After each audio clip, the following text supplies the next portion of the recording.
জাতিসংঘের সাধারণ অধিবেশনে প্রধান উপদেষ্টা ডক্টর মোহাম্মদ ইউনূসের সফরসঙ্গী হিসেবে যাওয়া জাতীয় নাগরিক পার্টির এনসিপির সদস্য সচিব আখতার হোসেনের ওপর ডিম নিক্ষেপ করেছেন আওয়ামী লীগের কর্মী ও সমর্থকরা। ২২ সেপ্টেম্বর সোমবার স্থানীয় সময় বিকেল ৫টার দিকে নিউ ইয়র্কের জন এফ কেনেডি আন্তর্জাতিক বিমানবন্দর থেকে বের হওয়ার সময় হামলার শিকার হন আখতার।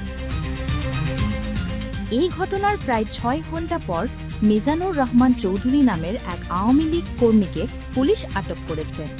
স্থানীয় সময় সোমবার রাতে জ্যাকসন হাইটস এলাকা থেকে তাকে হেফাজতে নেয় নিউ ইয়র্ক পুলিশ। জানা গেছে, এই ঘটনায় আরও বেশ কয়েকজনকে পুলিশ খুঁজছে। তাদের বাড়িতেও তল্লাশি চালানো হয়েছে।